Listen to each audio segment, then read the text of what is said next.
Hi guys, இங்கே நம்ம பார்க்க போகிற படம் டைரக்டர் டாட் ஃபிலிப்ஸோட ஜோக்கர். உங்களை கண்டிப்பாக நிறைய பேர் இந்த படத்தை பார்த்துருப்பீங்க அண்ட் இந்த படத்தை பற்றி தெரிஞ்சு போயிருக்கோம். அப்புறம் இந்த படத்தை பற்றி என்னடா புதுசாக சொல்ல போகிறேன்னு கேட்டிங்கன்னா, இந்த படத்தில் வேறு நிறைய பெர்ஸ்பெக்டில் இருக்குது. இந்த மாதிரி நான் என்னென்ன பெர்ஸ்பெக்டில் பார்த்தனோ அதெல்லாம் கண்டிப்பாக இந்த வீடியோவில் இருக்க போகுது. அண்ட் ஆஸ் யூஷுவல் படம் பார்க்காதவங்களுக்கும் இது ஒரு ஸ்டோரி நேஷன் வீடியோவாக இருக்கும். இப்போ நம்ம இந்த படத்தில் ஒன்லைன் பற்றி தெரிஞ்சுக்கோம். ஆத்தர் ஃப்ளிக்னு ஒருத்தன் காத்தப் சிட்டின்னு ஒரு ஊரில் வாழ்ந்துட்டு இருக்கான். அந்த இடம் ஃபுல்லாகவே ரவுடிஸும் திருட்டு தான் இருக்குது. இப்படிப்பட்ட ஊரில் இருக்க ஒரு நல்ல இந்த சமுதாயத்தில் என்ன மாதிரிலாம் மாற்றப்படுறான், இவனோட வில்லனிசம் எந்த அளவுக்கு வெளியே வருது, இதை சொல்கிற ஒரு படம் தான் ஜோக்கர். சரி, இப்போ வாங்க ஜோக்கருங்கிற இந்த கதைக்குள்ளே போகலாம்.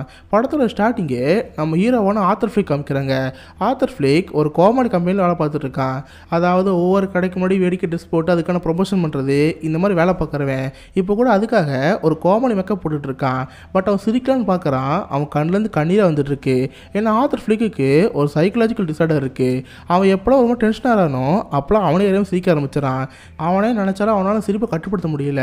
அதெல்லாம் எப்படியாவது கட்டுப்படுத்தி இந்த ஊர் மக்கள் சந்தோஷப்படுத்தணும், இந்த ஒரே ஒரு நோக்கம் மட்டும்தான் ஆத்தர் ஃப்ளிக் இருக்குது. இதுக்கடுத்து வழக்கம் போல் அவன் வேலைக்கு போகிறான். ஒரு கடைக்கு முன்னாடி போர்டை மாட்டிக்கிட்டு அங்கே நிறைய டான்ஸ்லாம் பண்ணிகிட்டு இருக்கான். மக்கள் அதை வேடிக்கையாக பார்த்துட்டு இருக்காங்க. அப்போ அந்த பக்கமாக அந்த 4-5 பசங்க அவன் கையில் இருக்கிற போர்டை பிடிங்கிட்டு போயிடுறாங்க. இதை பார்க்குற ஆத்தர் ஃப்ளிக் கோவப்பட்டு, டே அந்த போர்டை கொடுங்கடா, அது ஏதுன்னு கத்திட்டு போகிறான். அவங்க போட்டு கொடுன்னு ஓடிக்கிட்டே இருக்காங்க. இவனும் அதை வாங்கிட்டு ஒரு சந்துக்குள்ள வர்றான். அந்த சந்துக்குள்ள இந்த போர்டு எடுத்து அவன் மண்டையில் அடித்து அவனை போட்டு மிதிக்கிறாங்க. ஆத்தர் ஃப்ளிக் அங்கேயே அடி வாங்கி செம்மையாக படுத்து எடுக்கிறான். இப்போடி கட் பண்ணால் ஒரு சைக்காட்ரிஸ்ட்டை மீட் பண்ணுறான். இவன் தான் அவனோட தெரப்பிஸ்ட் மாதிரி. நம்ம ஹீரோக்கு இந்த மாதிரி சைக்காலஜிக்கல் டிசார்டர் இருக்குல்ல, இது ஏன் வருது, அதுலேருந்து எப்படி வெளியே வரலாம், இந்த மாதிரி எல்லாத்தையுமே இவங்க ஹீரோக்கு சொல்லி கொடுத்துட்ருப்பாங்க. பட் இவன் என்ன தான் இந்த மாதிரி ட்ரீட்மெண்ட் எடுத்தாலும் அவன் திரும்பி போகிற மாதிரி தெரில. அவனே அறியாமல் விழுதுன்னு சிரிச்சிட்டே இருக்கான். அந்த டாக்டர் சில மருந்து எழுதி கொடுக்குறாங்க. அதை வாங்கிட்டு இவனும் ட்ரெயினில் வீட்டுக்கு போயிட்டுருக்கான். அப்போ இவனோட ஒரு சீட்டில் ஒரு குட்டி பையன் இருப்பான்.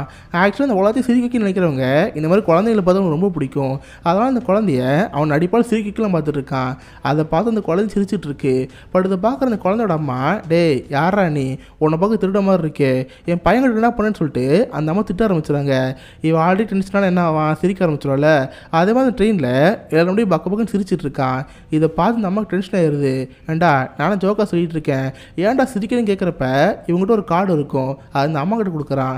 அந்த கார்டை படித்து பார்த்தா, சாரி மேடம், எனக்குன்னு இந்த மாதிரி ஒரு சைக்காலஜிக்கல் டிசார்டர் இருக்குது, என்னை யாரையுமே நான் சிரிக்க ஆரம்பிச்சிடுறேன், என்னை கண்டுக்காதீங்க, அப்படியே விட்டுருங்கன்னு அந்த கார்டு எழுதியிருக்கு.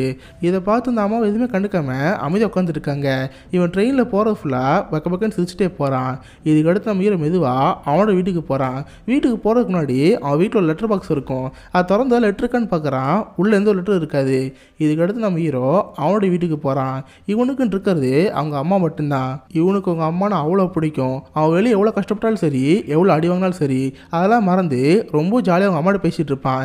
இப்போ வீட்டுக்கு வந்தோடனே அவங்க அம்மாட்ட கேட்குறாங்க, டே வரப்போ லெட்டர் பாக்ஸ் பார்த்தியா, அதில் லெட்டர் வந்து கேட்குறப்ப இவன் இல்லைன்னு சொல்கிறான். ஏன்னா இந்த ஊரில் தாமஸ் ஒயின் ஒருத்தர் இருக்கார். அவரும் மிகப்பெரிய கோடீஸ்வரர். இந்த அம்மா தினமுமே அவருக்கு லெட்டர் எழுதிட்டே இருப்பாங்க. பட் ரிப்ளைக்கு அந்த பணக்காரன் லெட்டரே வராது. ஆக்சுவலாக இந்த அம்மா அந்த பணக்கார வீட்டில் வேலைக்காரியை வேலை பார்த்துருப்பாங்க. பட் இப்போ லெட்டர் எழுதுனா அந்த பணக்காரெலாம் கண்டுக்குவானா. அதனால் நம்ம ஹீரோவும், அம்மா அவர் அவ்வளோ பெரிய பணக்காரரு, அவரெல்லாம் நம்ம லெட்டருக்கு ரிப்ளை பண்ணுவாரா, சும்மா அம்மான்னு சொல்கிறப்ப அந்த அம்மா கேட்கவே மாட்டாங்க. தினமும் ஹீரோ கிட்ட வந்து லெட்டர் இருந்துச்சா, ரிப்ளை லெட்டர் வந்துச்சுன்னு சொல்லிட்டு அவனை கேட்டே இருப்பாங்க. அதனால இவனும் தினமும் அந்த லெட்டர் பாக்ஸை பார்த்துட்டே இருப்பான். இதுக்கடுத்து அவங்க அம்மாவோட சேர்ந்து டிவியில் ஷோ பார்த்துட்டு இருக்கான். அந்த ஷோவோட பேர் முரே ஃப்ராங்க்லின் காமெடி ஷோ.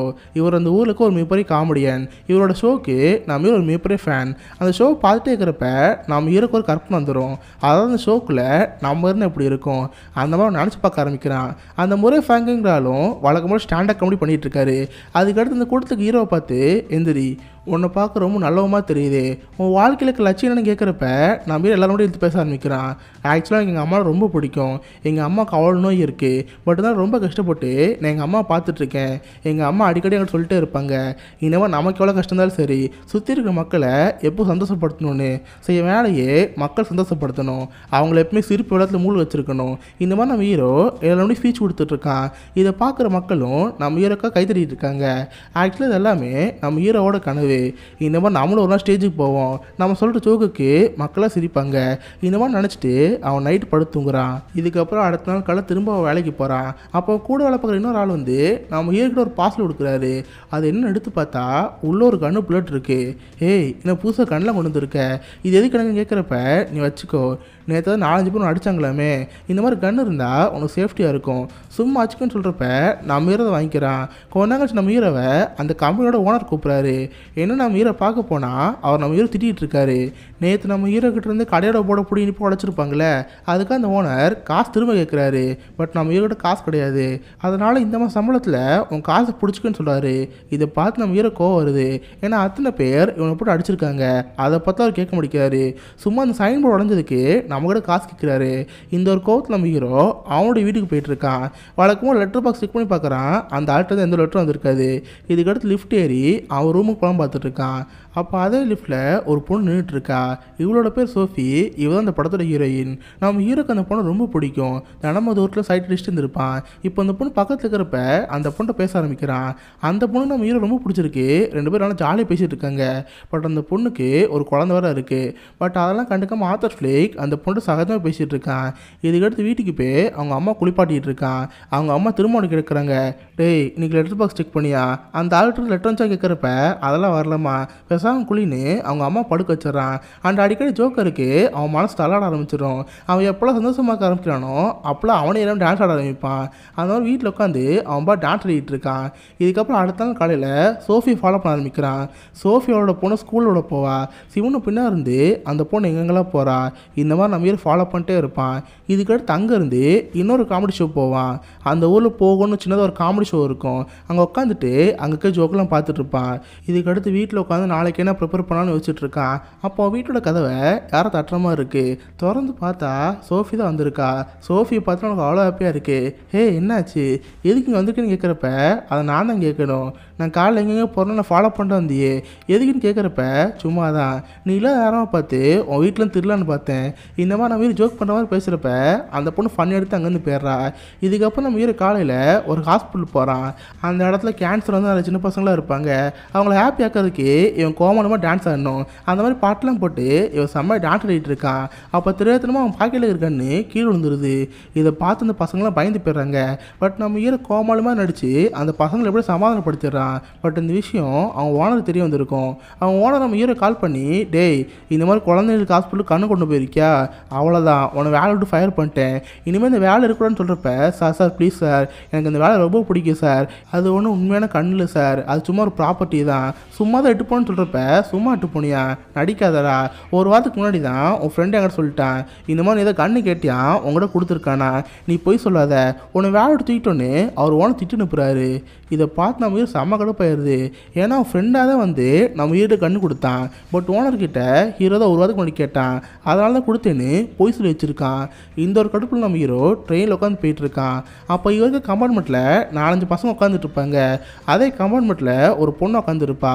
அந்த பசங்களாம் அந்த பொண்ணு அம்பளிச்சுட்டு இருப்பாங்க. இவன் எதுவுமே கண்டுக்காமல் உட்காந்து பார்த்துட்டே இருப்பான். பட் இவன் வந்து எப்போ எமோஷனல் சிரிக்க ஆரம்பிச்சிருவானே, அதனால் அவனே அறியாமல் பக்கன்னு சிரிச்சிட்டு இருக்கான். இதை பார்த்து அந்த பசங்களுக்கோ வருது, டேய் எங்களை பார்த்து நான் கோமாளி மாதிரி தெரியுதா, நீ தான்டா கோமாளி, ஏற்கனவே எங்களை பார்த்து சிரிக்கிறேன்னு கேட்குறப்ப இவனுக்கு என்ன பண்ணி தெரில. இவன் எப்பவுமே எடுத்து சொல்கிறதுக்காக மற்றவங்கள்ட்ட ஒரு கார்டு கொடுப்பால, அந்த மாதிரி பர்ஸ் ஓப்பன் பண்ணி கார்டை கொடுக்கலான்னு பார்க்குறான். பட் அதுக்குள்ளே இவங்க அவசரப்பட்டு இவனை போட்டு அடி நடிக்கிறாங்க. ஏன்டா எங்களை பார்த்து எப்படா தெரியுது, ஏன்டா சிரிக்கிறேன்னு அவனை போட்டு அடி நடிக்கிறாங்க. இதனால என்ன பண்ணி தெரில. அவன் கண் எடுத்து ஒருத்த மண்டலே பட்டு போட்டு தெளிறான். இன்னொருத்தர் ஷூட் பண்ணுறப்ப 3வது இருக்குன்னு கல் விட்டுருது. டேய் சாரிடா உனக்கு தெரியாமல் மடிச்சிட்டோம், என்னை மடிச்சிடான்னு சொல்கிறப்ப நான் மீது ஒரு மாதிரி தெரில. அவன் அப்படியே துரத்துட்டு போயிட்டே இருக்கான். கரெக்டாக அந்த ட்ரெயின் ஓரத்தில் நிற்கிது. இவன் இறங்கி போய் ஷூட் பண்ண பார்க்குறான். இதெல்லாம் ட்ரெயினில் இருக்கிற சில பேசஞ்சர்ஸ் பார்த்துட்டு இருக்காங்க. பட் அவங்களுக்கு நம்ம ஹீரோட ஃபேஸ் ஒழுங்காக தெரிஞ்சிருக்காது. ஏன்னா நம்ம ஹீரோ கோமல் மாஸ்க் போட்டு பார்க்க ஒரு ஜோக்கர் மட்டும் தெரியும். ஸோ அதனால் இந்த விஷயம் செம்மையாக பரவ ஆரம்பிக்குது. நம்ம ஹீரோ அங்கேருந்து வேகமாக ஒரு பப்ளிக் டாய்லெட் போகிறான். இவன் எப்போ ரொம்ப சந்தோஷமாக இருக்கானோ விஷயம் அப்போ டான்ஸ் ஆடுவாள். ஆனால் ஜோக்கர் ரசத்தை போட்டு அவன் செம்மையாக டான்ஸ் ஆடுறான். அந்த 3 பேர் கொலை பண்ணது அவன் மனசு அவ்வளோ பெரிய ஹாப்பியாக இருக்குது. இதுக்கடுத்து அடுத்த நாள் காலை வழக்கம் போல் வேலைக்கு போலாம் பார்த்துட்டு இருக்கான். பட் அவனை தான் வேலை விட்டு தூக்கிட்டாங்களே. ஸோ வேறு ஏதாவது வேலை கிடைக்குமான்னு சொல்லிட்டு அவன் கூட வேலை பார்க்க ஆள் கட்டிருப்பாங்களே அவங்கள பார்க்க போகிறான். பட் அவங்களாம் நம்ம ஹீரோ கண்டுக்கவே இல்லை. அதனால் செம்ம கோத்தில் அங்கே ஒரு பழைய டிவி இருக்கும். அதை போட்டு அடியும் நடிச்சுட்டு இவன் வெளியே வரான். அவன் செவுத்தில் டோன்ட் ஃபர்கெட் டு லாஃப்னு போட்டிருக்கு. அந்த ஃபர்கெட் டு வலிச்சு சிரிக்கவே சிரிக்காதுன்னு எழுதிச்சிட்டு போகிறான். நம்ம ஹீரோ மனசில் அவ்வளோ பெரிய கோவம் இருக்குது. இதுக்கடுத்து டிவியில் நிறைய நியூஸ் பரவிட்டு இருக்கு. நேற்று நைட் நம்ம ஹீரோ ஒரு 3 பேர் கொலை பண்ணியிருப்பால. அந்த 3 பேரும் தாமஸனோட ஆட்கள். அதாவது அந்த ஊரில் ஒரு மிகப்பெரிய பணக்காரர் இருக்கார்ல அவருக்குள்ள வேலை பார்க்குறவங்க. அதனால் இந்த விஷயம் வேகமாக பரவிட்டு இருக்கு. இந்த மாதிரி கோமல் மாஸ்க் போட்ட ஒருத்தன் தான் இந்த 3 பேர் கொலை பண்ணியிருக்கான். இது தெரிஞ்சோடனே தாமஸனே இன்டர்வியூ கொடுக்குறாரு. அவர் ரொம்ப கான்ட்ரவர்ஷியலாக பேச ஆரம்பிச்சிடாரு. எவனோ ஒருத்தர் கோமாளி மாஸ்க் போட்டு என் ஆளை கொலை பண்ணியிருக்கான். உண்மையை சொல்லப்போனால் அவர் கோமாளி தான். என் ஆட்களை பார்த்து அவனுக்கு பொறாமையாக இருக்குது. இந்த ஊருக்கு அங்கே ஏழைங்க அவங்களுக்கெல்லாம் சொந்த காசை போட்டு சாப்பிடவே தெரில. இந்த மாதிரி பணக்காரனை பார்த்து அவங்க பொறாமப்படுறாங்க. இந்த மாதிரி ஏழை மக்களை பார்த்து அவர் ரொம்ப கான்ட்ரவர்ஷியலாக பேசுகிறாரு. ஸோ அதனால் இந்த விஷயம் அந்த ஊர் ஃபுல்லாக வேகமாக பரவ ஆரம்பிக்குது. தாமஸ் என்ன அவ்வளோ பெரிய ஆளா, அவர்கிட்ட பணம் இருந்தால் என்னோட பேசலாமா, ஏழைங்களை பார்த்து அவருக்கு எப்படி இருக்குது, இந்த மாதிரி சொல்லி மக்களுக்குள்ளேயே நிறைய புரட்சிகள் வர ஆரம்பிக்குது. இதை பார்த்து நம்ம ஹீரோக்கு அவ்வளோ பெரிய ஹாப்பியாக இருக்குது. நம்ம பண்ண ஒரு விஷயம் மக்களுக்குள்ள ஒரு மிகப்பெரிய புரட்சி ஏற்படுத்திருக்கு. அந்த ஒரு ஹாப்பினஸில் அவன் வீட்டில் உட்காந்துருக்கான். இதுக்கடுத்து சோஃபியை கூப்பிட்டுட்டு ஒரு இடத்துக்கு போகிறான். பார்த்தா இவன் எப்பயும் போகணும் ஸ்டாண்டப் கபடி ஷோவுக்கு போவால. இப்போ அந்த ஷோவுக்கு இவனே கூப்பிட்டுருப்பாங்க. அதனால் ரொம்ப ஹாப்பியாக சோஃபியை கூப்பிட்டு போகிறான். இப்போ அந்த ஸ்டேஜில் ஏறி இவன் பேச ஆரம்பிக்கிறான். எங்கள் அம்மா சின்ன வயசில் என்கிட்ட கேட்பாங்க, நீ என்ன ஆக போகிற, ஸோ ஸ்கூலுக்கு போடா நல்லா படிட்டான்னு சொல்லுவாங்க. பட் எங்கள் அம்மா அப்பா சொல்லுவேன், அம்மா ஸ்கூலுக்கு போகல என்ன இருக்குது, நான் மக்களை சிரிக்க போகிறேன், ஐ வாண்ட் பிகம் காமெடியன் இந்த மாதிரி சொல்லுவேன்னு சொல்லுவான். பட் இது கேட்குற மக்கள்லாம் இதெல்லாம் என்னடா ஜோக்கு, இதெல்லாம் அங்கே சிரிக்குமான்னு சொல்லிட்டு யாருமே சிரிக்காமல் அமைதியாக இருக்காங்க. பட் இதை பார்க்குற சோஃபிக்கு லைட்டாக சிரிப்பு வருது. ஹீரோவை மோட்டிவேட் பண்ணுற மாதிரி அவளை அங்கேருந்து கூட்டி போயிட்டுருக்கா. போகிற வழியில் நியூஸ் பேப்பர் கடையில் அந்த ஜோக்கரை பார்த்து நியூஸ் வந்திருக்கு. இதை பார்த்து இவனும் சோஃபியை பார்த்து, சோஃபி இங்கேக்கு நியூஸை பாரு, இந்த ஜோக்கரை பார்த்து என்ன நினைக்கிற, இவன் நல்லவனா கெட்டவனா கேட்குறப்ப என்னை பொறுத்த வரைக்கும் ஒரு ஹீரோ தான். ஏன்னா ஏழை மக்களுக்காக இவர் உதாரணமாக இருக்கான். நிறைய மக்கள் இவன் மாஸ்க்கை போட்டு நம்ம மூலம் போராட்டம் பண்ணுறாங்க.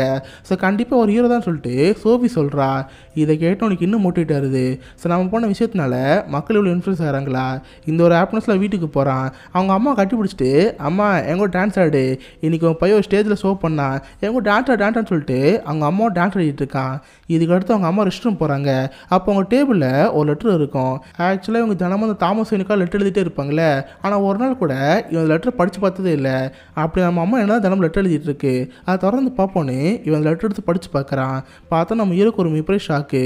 எனக்கு உங்களோட ஹெல்ப் வேணும், நம்ம பையன் ஆத்தர் ஃப்ளேக் என்கிட்ட தான் இருக்கான், அவனை வச்சு நான் என்ன பண்ணுறதுன்னு இவங்க லெட்டர் எழுதி அனுப்பியிருக்காங்க. இதை பார்க்குறது நம்ம ஹீரோக்கு அப்போ தான் புரியுது தாமஸ் என்ன நம்ம அப்பா. அப்போ இவ்வளோ பெரிய பணக்காரருக்கு பண்ண பிள்ளைன்னு அம்மான்னு சொல்லிட்டு இவனுக்கு அப்போ தான் புரியுது. உடனே எங்கள் அம்மா பார்த்து, மாம் உண்மையை சொல்லு, தாமஸன் யார், அவரே எங்கள் அப்பான்னு கேட்குறப்ப, இல்லைடா என்னால் சொல்ல முடியாது, நான் சைன் பண்ணிட்டேன், நான் சொன்னாலும் நம்ப மாட்டாங்கன்னு சொல்கிறப்ப, மாம் நான் பிள்ளை தானே என்கிட்ட சொல்ல மாட்டியா சொல்லு, தாமஸன் என் அப்பான்னு கேட்குறப்ப, ஆமாம் நான் ஒரு வீட்டில் வேலை பார்த்தேன், அப்போ எனக்கு அவருக்கும் ஒரு தொடர்பு வந்துச்சு, எனக்கு பிறந்த பிள்ளை தான் நீ, அதுக்கடுத்து அவர் எனக்கு கண்டுக்கவே இல்லை, நானும் ஒன்று கூப்பிட்டு இங்கே வந்துட்டேன், என்னை மடிச்சான்னு சொல்லிட்டு அவங்க அம்மா அழுதுட்டுருக்காங்க. இதை பார்த்து நம்ம ஹீரோக்கு ஒரு மாதிரி ஆயிடுது. அப்போ இவ்வளோ பெரிய பணக்காரன் நான் அப்பா, நம்ம அவர் மீட் பண்ணணும்னு சொல்லிட்டு இவன் ட்ரெயின் ஏறி அவரோட வீட்டுக்கு போயிட்டுருக்கான். பார்த்தா அந்த பணக்காரோட வீட்டு தோட்டத்தில் அந்த பணக்காரோட பையன் நின்றுட்டுருக்கான். ஆக்சுவலாக இவன் தான் ப்ரூஸ் வெயின். இவர் தான் பிற்காலத்தில் பேட்மேனாக வருவான். பேட்மேன் சீரிஸ் பார்க்குறவங்களுக்கு இதெல்லாம் நல்லாவே தெரியும். நம்ம இந்த குட்டி பையனை பார்த்தோன்னே இவன் ஷோ பண்ண ஆரம்பிச்சிடுவான். இவன் தான் குட்டி பசங்களை பார்த்தாலே மேஜிக்லாம் பண்ண ஆரம்பிப்பான. அது மாதிரி ப்ரூஸ் வெயினை பார்த்தோன்னே அவங்ககிட்ட மேஜிக்லாம் பண்ணிகிட்டு இருக்காரு. அந்த வீட்டில் இருக்க வேலைக்கார் பார்த்துட்டாரு. இவர் தான் ஆல்ஃப்ரட், நீங்கள் நோல் ட்ரைலர்ஸ்லாம் பார்த்து தெரிஞ்சிருக்கோம். அவர் நம்ம ஹீரோ பார்த்து, டேய் யாரா நீ, இந்த பையனை உரான்னு சொல்லிட்டு நம்ம ஹீரோ அங்கேருந்து கூட்டி போகிறாரு. பட் நம்ம ஹீரோ இந்த ஆல்ஃப்ரட்டை பார்த்து, சார் நான் யாருன்னு தெரியுமா, நான் பெண்ணியோட பையன், உங்கள் வீட்டில் கூட வேலைக்காரக்க வேலை பார்த்தாங்களே அவங்க பையன்னு சொல்கிறப்ப, ஓ பெண்ணியோட பையனா, இப்போதைக்கு இங்கே வந்திருக்க, உனக்கு என்ன ஒன்று கேட்குறப்ப, இல்லை தாமஸன் பார்க்கணும், அவர் தான் எங்கள் அப்பா, நான் அவரை பார்க்கணும்னு சொல்கிறப்ப, என்னது அவர் உங்கள் அப்பாவா, உங்கள் அம்மா யாருன்னு தெரியுமா, உங்கள் அம்மா ஒரு பைத்தியக்காரி, அவளுக்கு நிறைய டெலிஷன் நோயெலாம் இருக்குது, அதனால தான் அவளை வேலை எடுத்து தூக்கணும்னு சொல்கிறப்ப இவனுக்கு வருது. சார் எங்கள் அம்மா பார்த்து தப்பாக பேசாதீங்க, எங்கள் அம்மா பைத்தியக்காரெலாம் கிடையாது விடுங்கன்னு சொல்கிறப்ப, டேய் உங்கள் அம்மா பைத்தியக்காரன்டா போய் விசாரிச்சுப்பான்னு சொல்கிறப்ப இவனுக்கு செம்ம கடுப்பாயிருது. அந்த ஆல்ஃப்ரட் கழுத்தை பிடிச்சி நறுக்கலாம் பார்த்துட்ருக்கான். பட் அந்த ஆளை விட்டுட்டு இவன் அங்கேருந்து கிளம்பி போயிடுறான். இதுக்கடுத்து நைட்டு வீட்டுக்கு வந்து அவங்க அம்மா அப்பாக்கெல்லாம் பார்த்துட்ருக்கான். பார்த்தா வீட்டை சுற்றி ஆம்புலன்ஸ் நின்றுட்டு இருக்கு. ஏன்னா அவங்க அம்மா திடீர்னு உடம்பு சொல்லாமல் ஆம்புலன்ஸில் வந்திருக்கோம். என்னாச்சு கேட்குறப்ப, இல்லை சார் நாங்கள் உங்களை தான் தேடி வந்தோம், உங்கள் அம்மாட்ட விசாரிச்சுருந்தோம், திடீர்னு உடம்பு சொல்லாமல் போயிடுச்சு, அதான் ஆம்புலன்ஸில் வந்து சொல்கிறப்ப நம்ம ஹீரோ அமைதியாக இருக்கான். இதுக்கடுத்து போலீஸ் நம்ம ஹீரோ பார்த்து, ஆமாம் நீங்கள் இந்த மாதிரி ஜோக்கர் வசலாம் போட்டு ஆறவதானே, நாங்கள் இப்போ தான் ஓனர்கிட்ட விசாரித்தோம், உங்ககிட்ட ஒரு கண்ணு இருந்துச்சாமே, இந்த மாதிரி ரீசெண்ட் டைமில் கூட ஒருத்தன் ஜோக்கர் ரசம் போட்டு 3 பேர் கொலை பண்ணியிருக்கான், அவர் ஏன் நீங்களாக இருக்கக்கூடாது, உங்கள் கண்ணை காட்டுங்கன்னு சொல்கிறப்ப, சார் அது ஆக்சுவலாக கண்ணு கிடையாது, அது ஒரு ப்ராப்பர்ட்டி தான், சும்மா நாடா நடிக்கிறதுக்காக எட்டு போனேன், அதோட டம்மிக்குன்னு சொல்கிறப்ப, ஓ அப்படியா சார், சரி நாங்கள் அடிக்கடி விசாரணை கொடுவோம், அப்போலாம் வந்துருங்கன்னு சொல்லிட்டு அந்த போலீஸ் அங்கேருந்து போயிடறாங்க. ஸோ நம்ம ஹீரோ மட்டும் ஹாஸ்பிட்டல் உட்காந்துட்டு அவங்க அம்மா பார்த்துட்டு இருக்கான். அவனுக்கு ஆதலாக பக்கத்தில் சோஃபி உட்காந்துட்டு இருக்கா. அப்போ டிவியில் வந்து ஒரு ஷோ ஓடிட்டுருக்கு. இவன் தான் நைட்டு முறை ஃப்ராங்க்லின் ஒரு ஷோ பார்த்துட்டு இருப்பாள், அந்த ஷோ ஓடிட்டுருக்கு. திடீர்னு அந்த ஷோவில் ஒரு ஃபுட்டேஜ் ப்ளே ஆகிட்டுருக்கு. பார்த்தா நம்ம ஹீரோ போகணும் ஒரு கம்பெனியில் ஸ்டாண்டப் காமெடி பண்ணியிருப்பாள், அந்த வீடியோவை இந்த முறை ஃப்ராங்க்லின்ங்கிற ஷோவில் போட்டுட்ருக்காங்க. இதை பார்த்தா நம்ம ஹீரோக்கு அவ்வளோ ஹாப்பியாக இருக்குது. ஏன்னா அந்த முறை ஃப்ராங்க்லின்க்கு அவரு நம்ம ஹீரோக்கு ஒரு ரோல் பண்ணுற மாதிரி அவர் ஷோவில் நம்ம வீடியோ போட்டு காமிக்கிறாரா, அந்த ஒரு ஹாப்பினஸில் இவங்க எக்கன்னு சிரிச்சிட்டு இருக்கான். பட் கொஞ்ச நேரம் கழிச்சு அவர் கலாய்க்க ஆரம்பிச்சாரு. ஆக்சுவலாக நம்ம ஹீரோ பண்ண ஜோக்குக்கு அப்போயா சிரிச்சிக்க மாட்டாங்களே, அதை வச்சு நம்ம ஹீரோவை செம்மையாக கலாய்ச்சிட்டு இருக்காரு. இவங்க அம்மா அவன்கிட்ட கேட்டாராம், இந்த மாதிரி சின்ன வயசில் என்ன பண்ண போகிறேன்னு. பட் ஸ்கூலுக்கு போகாமல் நான் காமெடின்னு ஆக சொல்லிட்டு இருந்தானா, முட்டா பையன் பேசாம ஸ்கூலுக்கு போயிருந்தா கூட நம்ம தப்பிச்சிருக்கலாம், ஜோக் சொல்கிறேங்கிற பேரில் நம்மளை தாலி எடுத்துட்டு இருக்கான். இந்த மாதிரி கேவலமாக நம்ம ஹீரோ கிரிட்டிசைஸ் பண்ணிட்டு இருக்காரு. இதை பார்த்து நம்ம ஹீரோ செம்ம கடுப்பாயிருது. நம்ம அவர் எவ்வளோ பேர் ரோல் மாடலாக வச்சு பார்த்துட்டு இருந்தோம், பட் நம்மளுடைய கலெக்ஷன் சொல்லிட்டு இவன் நைட்டு படுத்துட்டு இருக்கான். அப்போ டிவியில் ஒரு நியூஸ் போயிட்டு இருக்கு. இந்த மாதிரி ஊர் மக்களும் ஜோக்கர் மாஸ்க்கு போட்டு தாமஸ் வெயினுக்கு எதிராக மிகப்பெரிய புரட்சி பண்ணிட்டு இருக்காங்க. அவர் சொன்ன வார்த்தைக்கு மக்கள் மகத்தில் ஒரு மிகப்பெரிய கண்டனம் நிலவிட்டு இருக்கு. இந்த மாதிரிலாம் டிவியில் போயிட்டு இருக்கு. இதை பார்த்து நம்ம ஹீரோ ரொம்ப ஹாப்பியாகிறான். சிவன் அந்த இடத்துக்கு போய் அந்த போராட்டத்தில் கலந்துக்கிறான். பார்த்தா தாமஸ் வெயின் ஒரு தேட்டருக்கு வந்திருப்பாரு. அதில் சார்லி சாப்ளினோட மாடர்ன் டைம்ஸ் படம் ஓடிட்டு இருக்கும். இவன் எப்படியே கூட்டத்தில் தப்பிச்சு அந்த தேட்டருக்குள்ளே போகிறான். பார்த்தா ஒரு டாய்லெட்டில் தான் தாமஸ் வெயின் இருப்பார். இவன் பக்கத்தில் போய், சார் நான் யாருன்னு தெரியுதா, ஆக்சுவலாக இப்போ என்னோட பையன், உண்மையை சொல்லப்போனால் நான் உங்களோட பையன், நீ எங்கள் அப்பான்னு சொல்கிறப்ப, டேய் நீ பெண்ணோட பையனா, அவன் பைத்தியக்காரிடா, அவன் பேரில் இங்கே சொல்லலான்னு சொல்கிறப்ப இவனுக்கு கடுப்பாயிருது. அப்பா நானும் உன்கிட்ட காசாக கேட்டேன், நான் உங்களோட பையன் தான் சொல்ல வந்தேன், எங்கள் அம்மா பார்த்து பைத்தியக்காரெலாம் சொல்லாத, நான் உன் பையன் சொல்கிறப்ப, டேய் உங்கள் அம்மா பைத்தியக்காரதாண்டா, நீ ஃபஸ்ட்டு அவளுக்கு பறக்கவே இல்லை, உன்னை அவள் தத்தெடுத்தா, இங்கேருந்து போன்னு சொல்கிறப்ப இவனுக்கு கோவம் வந்துடுது. அப்பா அம்மா பார்த்து அவள் சொல்லாதப்பா, அம்மா பாவம்னு சொல்கிறப்ப உங்கள் அம்மா பாவமா, இங்கேருந்து போடான்னு திரும்ப அந்த அம்மா பற்றி கேவலமாக பேசிகிட்டு இருக்காங்க. இதை பார்த்து அவனுக்கு கோவம் வருது. இவன் தான் கோவம் சிரிக்க ஆரம்பிச்சிடானே, அதனால கேட்க போக்கேன்னு அவரப்பா சிரிக்க ஆரம்பிச்சிடறான். இதை பார்த்து தாமஸ் எனக்கு கோவம் வருது. ஏண்டா நானும் ஜோக்க சொல்லிட்டு இருக்கேன், இங்கேருந்து போடான்னு அவன் மூக்கில் குத்திட்டாரு. ஸோ அவனும் சிரிச்சுக்கிட்டு அங்கேருந்து வெளியே வந்துடுறான். அண்ட் அதே நேரத்தில் அவன் மனசு ஒரு விஷயம் ஓடிட்டே இருக்கு. ஊருக்கு எல்லாருமே நம்ம அம்மா பைத்தியக்கன்னு சொல்கிறாங்களே, உண்மையாக நம்ம அம்மா பைத்தியம் தானா, நம்ம அம்மா போய் தெரிஞ்சுக்கொண்டு அவங்க அம்மா இதுக்கு முன்னாடி யாருக்குமே ஒரு ஹாஸ்பிட்டல் இருந்திருப்பாங்க. இவன் அந்த ஹாஸ்பிட்டலுக்கு போகிறான். சார் இந்த மாதிரி எங்கள் அம்மாவோட பேர் பெண்ணி, ஒரு 30 வருஷத்துக்கு முன்னாடி இந்த ஹாஸ்பிட்டல் வந்துருப்பாங்க, அவங்க ரிப்போர்ட்லாம் தெரிஞ்சுக்கலாமா, நான் உங்கள் பையன் தான் சொல்கிறப்ப, இருங்க சார் தேடி பார்க்குறேன்னு அந்த ரிப்போர்ட் எடுத்து காமிக்கிறாங்க. உங்கள் அம்மாவுக்கு வந்து டெலிஷன் நோய் இருக்குது, அதாவது இல்லாத விஷயத்த அவங்க கற்பனை பண்ணி பார்ப்பாங்க, இன்னும் பார்க்குறேன்னு சில விஷயங்கள் பார்த்துட்ருக்காரு. அதை பார்த்து அவருக்கு ஷாக் ஆயிடுது. ஹீரோக்கிட்ட எதுவுமே சொல்லாமல் அவ்வளோ சார் இருக்குது, இங்கேருந்து போங்கன்னு சொல்கிறப்ப நம்ம ஹீரோ பார்க்குறான். சார் நீ என்கிட்ட அதை மறைக்கிறீங்க, அந்த ரிப்போர்ட்டை கொடுக்குன்னு சொல்கிறப்ப அவர் கொடுக்க முடிக்காரு. இவன் போட்டு நோட்டை பிடிக்கிட்டு அங்கேருந்து வேகமாக ஓடி போகிறான். அதுக்கடுத்து ஒரு இடத்துல நின்று அந்த ரிப்போர்ட்டில் படித்து பார்க்குறான். அதை பார்த்தா நம்ம ஹீரோக்கு அவ்வளோ பெரிய ஷாக்கு. உண்மையாகவே நம்ம ஹீரோ அந்த அம்மாவுக்கு பிறந்த பையன் கிடையாது, நம்ம ஹீரோவை அந்த அம்மா தத்தெடுத்துருக்காங்க. தத்தெடுத்ததுக்கப்புறம் இவங்களுக்கு இன்னொரு பையனுக்கு அஃபா இருந்திருக்கு. அதனால் இந்த பையன் தொல்லையாக இருக்கான்னு சொல்லிட்டு இந்த பையனை சின்ன வயசில் அபியூஸ் பண்ணியிருக்காங்க. அதனால சின்ன வயசில் எனக்கு டிசார்டர் வந்திருக்கு. அதனால தான் நம்ம ஹீரோ எப்போ கோவப்பட்டாலும் சிரிக்க ஆரம்பிச்சிடறான். இந்த விஷயம் நம்ம ஹீரோக்கு இப்போ தான் தெரியுது. அப்போ உண்மையாக நம்ம அப்பா தாமசன் கிடையாதா, நம்ம அம்மாவே நம்மளை சின்ன வயசில் தத்தெடுத்து வளர்த்துருக்கா, சின்ன வயசில் நம்ம அபியூஸ் பண்ணனால தான் நமக்கு அந்த டிசார்டர் வந்திருக்கு. இந்த மாதிரி எல்லாமே இவனுக்கு இப்போ தான் புரிய வருது. அதனால செம்ம கோவத்தில் இவன் சோஃபியோட வீட்டுக்கு போகிறான். அவன் உட்காந்து சிரிச்சுட்டே இருக்கிறப்ப அந்த வீடு சோஃபி வரா. பட் சோஃபிக்கு நம்ம ஹீரோவை பார்க்க யாருன்னே தெரில. சார் யார் சார் நீங்கள், எதுக்கு இந்த வீட்டில் கேட்குறப்ப இவன் திரும்பி சோஃபியை பார்க்குறான். அப்போ தான் நமக்கு ஒரு விஷயத்தை காட்டுறாங்க. ஆக்சுவலாக அந்த சோஃபிங்கிற பொண்ணு ஒரு கற்பனை கேரக்டர் தான். இவன் இந்த மாதிரி ஒரு பொண்ணு லவ் பண்ணணும் அந்த மாதிரி நினச்சி இவனோ ஒரு கேரக்டர் உருவாக்கியிருக்கான். அதனால் எங்கே போனாலும் இந்த பொண்ணு கூட போகிறோம், நம்ம என் மாமா உடம்பு சரியில்லையா, இந்த பொண்ணு கூட வந்து ஆள் சொல்லிட்டு இருக்கா. இந்த மாதிரி இவனே இமேஜினேஷன் பண்ணி பார்த்துருக்கான். சோஃபின்னு ஒரு பொண்ணு என் வாழ்க்கையில் இல்லவே இல்லை. இது நினச்சி இவனே ஒரு கற்பனை பண்ணியிருக்கான். இதுக்கடுத்து வீட்டில் உட்காந்து அவன் பாட்டு கேட்க போகன்னு சிரிச்சிட்டு இருக்கான். அப்போ அவனுக்கு ஒரு ஃபோன் கால் வருது. சார், இந்த மாதிரி ரீசெண்டாக உங்களை கலாய்ச்சி வந்து ஒரு ஷோ போட்டோம்ல, அந்த ஷோ செம்ம வைரலாக போயிருக்கு. ஸோ நீங்கள் திரும்பவும் ஒரு கெஸ்ட்டாக இந்த ஷோக்கு வர முடியுமா? இன்னும் உங்களை கலாய்ச்சி நல்லா வியூஸ் வாங்க முடியும். உங்களால் வர முடியுமான்னு கேட்குறப்ப நம்ம ஏதோ சரின்னு சொல்கிறான். ஆக்சுவலாக அவங்க நம்மளை கலாய்க்க தான் போகிறாங்க, நம்ம நல்லாவே தெரியும். இருந்தாலும் சரின்னு சொல்லி இவன் ஷோவுக்கு போகிறான்னு இருக்கான். இதுக்கடுத்து ஹாஸ்பிட்டல் போய் அவங்க அம்மா பார்க்குறான். இப்போ உனக்கு அவங்க அம்மா சுத்தமாக பிடிக்கவே இல்லை. பீச் சின்ன வயசில் என்ன எவ்வளோ குடும்பப்படுத்திருக்க, அதுக்குள்ளே இப்போ அனுபவின்னு இவன் தலைவன் எடுக்கிறான். அவங்க அம்மா மூஞ்சில் அமுக்கி அவங்க அம்மா அங்கேயே சாவடிச்சிட்றான். அவங்க அம்மா மேலே இருக்கிற கோவத்தை இவன் ஒரு தீர்த்துட்டான். இதுக்கடுத்து வீட்டுக்கு போய் இவனுக்கு ஒன்று ஜோக்கர் மாஸ்க் போட்டுக்கிறான். ஏன் நைட் ஒன்று டிவி ஷோ கூப்பிட்ருக்காங்களே, அதுக்கு ஜோக்கர்ஸ்லாம் போட்டு இன்னைக்கு கூட ஜோக் பண்ணலாம், இந்த மாதிரி ப்ராக்டிஸ்லாம் பண்ணிகிட்டு இருக்கான்.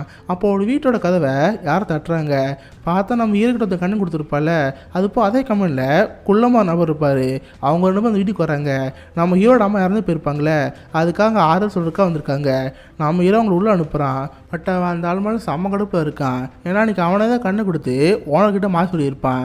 அதனால் செம்ம கடுப்பில் கத்தி எடுத்து அவன் கண்ணோடு சொல்லிக்கிறான். அந்த ஆளை போட்டு அப்படியே செவுத்தில் முட்டு அங்கேயே சாவடிச்சிட்றான். இதை பார்த்து அந்த குள்ளமாக்கு நபர் பயந்து போயிறாரு. அவர் தப்பிச்சு ஓடான்னு பார்த்தா அவர் ஹைட்டுக்கு அந்த டோர் லாக் கூட எட்ட முடிக்குது. ஆத்தர், என்னை மன்னிச்சிரு, நான் அவனை தான் பண்ணேன்னா என்னை விட்டுன்னு சொல்கிறப்ப கேரி, ஓமன் எனக்கு என்ன கோவம், எனக்கு ரொம்ப பிடிக்கும், இங்கே வான்சி முத்தம் கொடுத்து அவர் அப்படியே வெளியே அனுப்பி விட்டுறான். அவனு தப்பிச்சா பிடிச்சா போதுன்னு அங்கேருந்து ஓடி போயிடுறான். ஸோ இதுலேருந்து நம்ம ஹீரோ ஒரு முழு ஜோக்கராக மாறிட்டான். இப்போ நல்லா மேக்கப்லாம் போட்டு அந்த ஷோக்காக கிளம்பிட்டு இருக்கான். இவன் எப்போல்லாம் ரொம்ப ஹாப்பியாக இருக்கணும் அப்போலாம் செம்மையாக டான்ஸ் ஆடுவாள். அது மாதிரி ஒரு படிக்கட்டு நின்றுட்டு செம்மையாக ஜோக்கர் டான்ஸ் ஆடிட்டு இருக்கான். அப்போ அந்த இடத்துக்கு அந்த 2 போலீஸ் வராங்க. இதுக்குள்ள நம்ம ஹீரோ விசாரிச்சிருப்பாங்களே, அவங்க நல்லாவே தெரிஞ்சு போயிடுச்சு இவன் தான் ஜோக்கர்னு. அதனால் நம்ம ஹீரோ பிடிக்கிறதுக்காக அவனை துரத்துட்டு வந்துட்டே இருக்காங்க. இவனு தப்பிச்சா போதுன்னு அங்கேருந்து வேகம் ஓடிட்டு இருக்கான். பார்த்த ஒரு இடத்துல ஒரு மெட்ரோ ட்ரெயின் இருக்கும். அதில் ஏறுனா ஃபுல் அண்ட் ஃபுல் ஜோக்கர் மட்டும்தான். எல்லோரும் ஜோக்கருக்கு ஆதரவாக ஜோக்கர் மாஸ்க் போட்டு போராட்டம் பண்ணிட்டு இருக்காங்க. நம்ம ஹீரோ அவங்கள கலந்தனால போலீஸ்க்கு யாருன்னே தெரில. போலீஸை அவசரப்பட்டு நம்ம ஹீரோ நினச்சி வேற ஒரு ஆளை ஷூட் பண்ணிடுறாங்க. இதனால் அங்கே இருக்க மக்கள் செம்ம கடுப்பாயிருது. அந்த கூட்டத்தில் வச்சு அந்த போலீஸும் மொக்கு நோக்கிட்டு இருக்காங்க. நம்ம ஹீரோ மட்டும் செம்ம ஜாலியாக அங்கேருந்து கெத்த நடந்து போயிட்டுருக்கான். இதுக்கடுத்து ஒரு வேளை ஷோ வந்துடுறான். அந்த ஷோவோட ஆட்களும், சார் எல்லாம் ஓகே தானே, இவங்க உங்களை கலாய்ச்சிட்டு இருப்பாங்க, அந்த கலாய் நீங்கள் வாங்கிட்டு இருக்கணும், எல்லாம் ஓகேன்னு கேட்குறப்ப எல்லாம் ஓகே தான், என்னை கூப்பிட்றப்ப ஜோக்கர்னு கூப்பிடணும், புரியுதான்னு கேட்குறப்ப ஜோக்கர்னு கூப்பிடுமா, இதான் உங்கள் பேரா, சரி சார் ஜோக்கர்னு கூப்பிட்றேன்னு சொல்லிட்டு எல்லோரும் அங்கேருந்து கிளம்பி போயிடுறாங்க. இப்போ அந்த ஷோவும் ஸ்டார்ட் ஆயிடுது. அது ஒரு லைவ் ஷோ. அந்த முரே ஃப்ராங்கிங்கிறவர் பேசிகிட்டு இருக்காரு. போன வாரம் ஒருத்தனை போட்டு கலாய்ச்சிட்டு இருந்தோம். இப்போ அந்த கலாய்க்கப்பட்ட நபர் நேராக நம்ம இடத்துக்கு வந்திருக்காரு. அவர் வந்து கலாய்க்க போகிறேன்னு சொல்லிட்டு ஜோக்கர்னு இன்ட்ரோ கொடுக்குறாங்க. நம்ம ஹீரோ செம்ம டான்ஸ் ஆடிட்டு அங்கே ஒரு கிளவி கிஸ் பண்ணிட்டு உட்காந்துட்டு இருக்கான். இப்போ நம்ம ஹீரோ போட்டு கலாய்ச்சிட்டு இருக்காங்க. பட் நம்ம ஹீரோட நோக்கமே அது கிடையாது. மக்கள்கிட்ட தான் தான் ஜோக்கர்னு காமிச்சு மக்கள் மத்தியில் ஒரு புரட்சி ஏற்படுத்தணும், பணக்காரங்களுக்கு எதிராக ஒரு மிகப்பெரிய போராட்டம் நடக்கணும். இதுக்காக நம்ம ஹீரோ வந்திருக்கான். இப்போ கொஞ்சமாக பேசியிருக்கிறப்ப நம்ம ஹீரோ அவங்க கதையை பேச ஆரம்பிக்கிறான். ஆக்சுவலாக கொஞ்ச நாளைக்கு முன்னாடி ட்ரெயினில் ஒரு 3 பேர் செத்து போனாங்களே, அவங்கள கொலை பண்ணது யார், நான் தான் நம்ம ஹீரோ சொல்கிறான். இதை பார்த்து டிவியில் ஆட்களுக்கு ஒன்றும் புரியல. ஏதோ காமெடி பண்ண நினச்சிக்கிட்டு அவங்க அப்படி விட்டுறாங்க. அந்த முறை ஃப்ராங்கிங்கிறாலும், ஓ நீங்கள் தான் கொலை பண்ணீங்களா, வேறு என்ன பண்ணீங்க சொல்லுங்கள், உங்கள் காமெடியில் சொல்லுங்கன்னு இன்னும் நம்ம ஹீரோ வெறுப்பிச்சுட்டு இருக்காங்க. ஆல்ரெடி நம்ம ஹீரோ அமல் செம்ம கடுப்பில் வந்திருப்பான். அன்றைக்கி கூட டிவியில் போட்டு ஒன்று கலாய்ச்சி இருப்பாங்களே, அந்த கடுப்பில் கண் எடுத்து அவன் நெத்தி போட்டில் ஒரே போடு, அந்த ஆள் அங்கேயே மறுக்க சொல்லாயிருவார். இந்த விஷயம் லைவாக டிவியில் டெலிகாஸ்ட் பண்ணனால மக்கள் மத்தியில் ஒரு புரட்சி வருது. இவர் தான் நம்ம ஜோக்கர், இவர் தான் நம்ம ஹீரோ, நம்மள எத்தனை நாள் தான் பணக்காரங்களுக்கு அடிமையாக இருக்கிறது, நம்ம ஒரு புரட்சி பண்ணோன்னு ஊர் ஃபுல்லாக கடையை உடைக்கிறது எல்லா போராட்டம் நடந்துகிட்ருக்கு. இப்போ போலீஸில் வந்து நம்ம ஹீரோ ஹாஸ்பிட்டல் கூட்டிகிட்டு போயிட்டுருக்காங்க. போகிற வழியில் காரில் உட்காந்து அந்த நகரத்தை பார்த்துட்ருக்கான். பார்த்தா மக்கள்லாம் சேர்ந்து பணக்காரங்களுக்கு ஏதோ ஒரு மிகப்பெரிய புரட்சி பண்ணிகிட்ருக்காங்க. அவன் மனசுக்குள்ளே ஏதோ ஒரு வகையான சாதிச்சு ஃபீல் கிடைக்குது. இவன் பாட்டு காரில் போகிறப்ப ஒரு ஆம்புலன்ஸ் வந்து அந்த போலீஸ்காரே இடிச்சு தள்ளுது. பார்த்தா 4-5 ஜோக்கர் மாஸ்க் போட்டவங்க தான் நம்ம ஹீரோ காப்பாற்றுக்கும் வந்திருக்காங்க. இப்போ நம்ம ஹீரோ அடிபட்டு அந்த இடத்துல எந்திரிச்சு பார்க்குறான். அந்த ஆக்சிடென்ட் ஆனதில் அவன் வாயிலேருந்து ரத்தம் ஊற்றிட்டு இருக்கு. சுற்றி எல்லா மக்களும் ஒன்று சேர்ந்து நம்ம ஜோக்கோ ஹீரோவை பார்க்க ஆரம்பிக்கிறாங்க. இதனால் அவன் மனசுக்குள்ளே ஒரு கெத்து வருது. ஸோ வாயில் இருக்கிற ரத்தத்தை தொடச்சி அவனை அவனே ஒரு ஜோக்கரை காமிச்சிக்கிறான். இதுக்கடுத்து அவன் ஹாப்பியாக வந்து ஒரு டான்ஸ் ஆடுவாள். அதனால் மக்களோடு சேர்ந்து செம்மையாக டான்ஸ் ஆடிட்டு இருக்கான். இங்கே அப்படியே கட் பண்ணால் தாமஸ்ன்னு காமிக்கிறாங்க. அந்த பணக்கார ஒரு டிராமா பக்கம் வந்துருப்பாரு. பட் ஊரில் கலவரம் நடக்கிறதுனால சீக்கிரம் வீட்டுக்கு போய் பார்த்துருந்துருப்பாரு. பட் போகிற வழியில் ஜோக்கர் மாஸ்க் போட்ட ஒருத்தன் அவங்க எல்லாரும் வழி மறைச்சிட்டு இருக்கான். தாமஸ் வெயினி அவரோட ஒய்ஃபான மார்த்த வேணி சுட்டு தள்ளிட்டு அவன் பாட்டு அங்கேருந்து போயிடுறான். அவங்களோட பையனான ப்ரூஸ் வெயின் மட்டும் அதை பார்த்து செம்மையாக அழுதுட்டு இருக்கான். கண்ணு முன்னாடியே ஜோக்கர் மாஸ்க் போட்ட ஒருத்தன் இந்த அப்பா அம்மா கொலை பண்ணிட்டான். இதை பார்த்து ப்ரூஸ் வெயின் செம்மையாக அழுதுட்டு இருக்கான். இந்த ப்ரூஸ் வெயின் தான் பிற்காலத்தில் வந்து பேட்மேனாக மாறுவான். இப்போ இதோட சீன் கட் ஆகுது. இப்போடே கட் பண்ணால் நம்ம ஹீரோ ஒரு ஹாஸ்பிட்டல் உட்காந்துட்டு இருக்கான். இந்த பைத்தியக்காரங்க அடைச்சிக்கிறதுக்குன்னு ஆர்க் மசாலான்னு ஒன்று இருக்கும். அதில் தான் ஒரு தெரப்பிஸ்ட் நம்ம ஹீரோ விசாரிச்சுட்டு இருக்காங்க. இவ்வளோ பார்த்தது எல்லாமே நம்ம ஹீரோ அந்த தெரப்பிஸ்ட்டு சொன்ன கதை தான். இந்த கதையெல்லாம் சொன்னதுக்கப்புறம் நம்ம ஹீரோ சிரிச்சுக்கிட்டு அந்த ரூம் விட்டு வெளியே வரான். பார்த்தா அவன் கால் ஃபுல்லாக ரத்தமாக இருக்குது. அவன் நடந்து போகிற தடம் எல்லாமே ரத்த தடமாக இருக்குது. அது உள்ள அந்த தெரப்பிஸ்ட்டை மறுக்கையாக சாலா பண்ணிட்டான். அண்ட் அவன் எப்போயும் யாராவது குழப்பம் செம்மையாக டான்ஸ் ஆடுவாள். அதே மாதிரி கடைசி அந்த இடத்துல நின்றுக்கிட்டு செம்மையாக ஜோக்கர் டான்ஸ் ஆடுறான். இதோட ஜோக்கருங்கிற இந்த படம் முடியுது. இந்த படம் பார்க்குறப்ப ஒரு நார்மலான படம் மாதிரி தான் தெரியும். பட் இந்த படங்கிறது ஒரு சைக்கலாஜிக்கலாக பாதிக்கப்படுறதுனோட பர்ஸ்பெக்டிவ். அவன் பர்ஸ்பெக்டிவில் சில விஷயம் உண்மையாக இருக்கலாம், சில விஷயங்கள் பொய்யா கூட இருக்கலாம். எக்ஸாம்பிளுக்கு இதே கதையில் சோஃபி வந்து உண்மையான கேரக்டர் நடிச்சிருந்துருப்போம். பட் கடைசியில் தெரியும் சோஃபி ஒரு கேரக்டர் கிடையவே கிடையாது. அது என்னோட கற்பனை தெரிஞ்சிருக்கும். அதே மாதிரி இந்த படத்தில் நிறைய இமேஜினேஷன் இருக்குது. நம்ம ஹீரோ சொன்ன கதைப்படி கடைசியாக தாமஸ் ராமோட்டு வெளியே வருவார். அப்போ ஜோக்கர் மாஸ்க் போட்ட ஒருத்தன் தான் அந்த தாமஸ் கொலை பண்ணியிருப்பான். அந்த கொலை பண்ண ஜோக்கர் ஏன் இவனாக இருக்கக்கூடாது, இவனே கொலை பண்ணிட்டு கூட அந்த தெரப்பிஸ்ட்டு மாஸ்க் இருக்கலாம்ல. இந்த ஒரு விஷயம் அடிக்குது. அண்ட் இது போல் தாமஸ் வெயின் உண்மையே ஒரு அப்பா தானா இல்லை அவங்க அம்மா ஏமாத்தின உண்மையா? இந்த மாதிரி ரெண்டு பெர்ஸ்பெக்டிவில் நிறைய இது இருக்குது. ஃபஸ்ட்டு மொதல் பெர்ஸ்பெக்டிவ், உண்மையாகவே தாமஸ் வெயின் சொன்ன மாதிரி அந்த அம்மாவுக்கு ஒரு மனநோய் இருக்கலாம். அந்த அம்மாவே நம்ம ஹீரோ தத்தெடுத்து அவனை வளர்த்துருந்துருக்கலாம். அதுக்கடுத்து அவங்க பாய் ஃப்ரெண்டோட சேர்ந்து நம்ம ஹீரோ டார்ச்சர் பண்ணியிருக்கலாம். அதனால் நம்ம ஹீரோ சின்ன வயசுலேருந்து இந்த டிசார்டர் வந்திருக்கும். இதுதான் ஒரு பெர்ஸ்பெக்டிவ். இதே இது ரெண்டாவது பெர்ஸ்பெக்டிவ் இருக்குது. உண்மையாக தாமஸ் வெயினுக்கும் நம்ம ஹீரோட அம்மாவுக்கும் நெருக்கம் இருந்திருக்கலாம். வேலைக்காரிங்கனால அவர் கண்டுக்காமல் இருந்திருப்பார். அண்ட் பணத்தை கொடுத்து இதை வச்சுக்கோ, இதுக்கடுத்து இந்த பையனை கூட்டாரான்னு சொல்லிட்டு அவங்கள ஒதுக்கி வச்சுருப்பாங்க. அண்ட் அதுப்போ அந்த அம்மா கூட சொல்லியிருப்பாங்க, என்னால் முடியாதுடா, ஐ எம் சைன்டுன்னு சொல்லுவாங்க. அதாவது எனக்கு எந்த சம்மந்தம் கிடையாது, உன்னை தத்தெடுத்ததா நான் ஆல்ரெடி சைன் போட்டேன். இந்த மாதிரி அந்த அம்மா அழுததா ஒரு பெர்ஸ்பெக்டிவ் இருக்கும். ஸோ தாமஸ் உண்மையாகவே நம்ம ஹீரோட அப்பா வந்திருக்கலாம். பட் பணத்தை யூஸ் பண்ணி இந்த அம்மா பைத்தியக்காரியை மாற்றி நம்ம ஹீரோ தத்தெடுத்து வச்சுருக்கலாம். ஸோ இந்த மாதிரி நிறைய பெர்ஸ்பெக்டிவ்ஸ் இந்த படத்தில் இருக்குது. அண்ட் நம்ம ஹீரோ கிட்ட ஒருத்தர் கண் கொடுத்துருப்பாரு. பட் அவர் ஓனர் நம்ம ஹீரோ கிட்ட நீ ஒரு வாரத்துக்கு முன்னாடி அவர்கிட்ட கண் கேட்டிருக்க, அதனால அவர்கிட்ட கண் கொடுத்துருக்காரு, உன்னை வேலையோட தூக்குறோன்னு அந்த ஓனர் சொல்லியிருப்பாரு. பட் நம்ம ஹீரோட பெர்ஸ்பெக்டிவ் என்ன காமிச்சிருப்பாங்கன்னா அவராக தான் வந்து கண்ணு கொடுத்த மாதிரி காமிச்சிருப்பாங்க. பட் உண்மையாக இப்படி கூட நடந்திருக்கலாம்ல. நம்ம ஹீரோ தான் கொலை பண்ணுறதுக்காக அந்த ஆளுகிட்ட கண் கேட்டிருக்கலாம். அந்த ஆளு கோவத்தில் கூட நம்ம ஹீரோ சாக அடிச்சிருக்கலாம். இந்த மாதிரி நிறைய விஷயங்கள் தான் நல்லவன் நிரூபிக்கிறதுக்காக அந்த தெரபிஸ்ட் கிட்ட மாற்றி சொல்லியிருக்கலாம். இதை பார்க்குற தெரபிஸ்ட்டுக்கும் இவன் நல்லவமாக தெரிஞ்சிருக்கும். பட் கடைசியில் இவனே அந்த தெரபிஸ்ட்டை கொலை பண்ணிட்டான். ஸோ இதுதான் இந்த ஜோக்கர் படத்தோட எண்டிங். ஸோ இந்த படத்தை நீங்கள் எப்படி புரிஞ்சிருக்கீங்க, இல்லை நான் சொல்கிறது ரியல்டபுளாக இருக்கா, இல்லை நான் சொல்கிறது தப்பு இருந்தாலும் அதை நீங்கள் மறக்காம கீழே கமெண்ட் பண்ணுங்கள், அதை பார்த்து தெரிஞ்சுக்கிறேன். அண்ட் இப்போ தான் ஜோக்கர் 2க்கான ப்ரீ ப்ரொடக்ஷன் ஒர்க்லாம் ஸ்டார்ட் ஆகிருக்கு.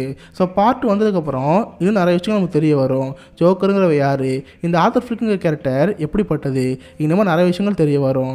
அண்ட் நடிப்புலேயே வெறித்தனமும் வில்லனிசம் காட்டுற வில்லியம் டெஃபோ இந்த படத்தில் நடிக்க சொல்கிறாங்க. ஸோ ஒரே படத்தில் ரெண்டு நடிப்பு அரக்கர்கள் இருக்க போகிறாங்க. இதெல்லாம் படம் வந்ததுக்கப்புறம் எப்படி இருக்குன்னு நம்ம படம் பார்த்தா தான் தெரியும். ஸோ கண்டிப்பாக எல்லாருக்குமே இந்த படம் பிடிச்சிக்குன்னு நினைக்கிறேன். அப்படி பிடிச்சிருந்தா இந்த வீடியோக்கு லைக் பண்ணுங்கள். இந்த மாதிரி வித்தியாசமான மூவிஸை பற்றி தெரிஞ்சுக்க மிஸ்டர் தப்பு வச்சுக்கோங்க. உங்களை அடுத்த நல்ல ஒரு ஆசமான வீடியோ போட்டு பாய் கைஸ்.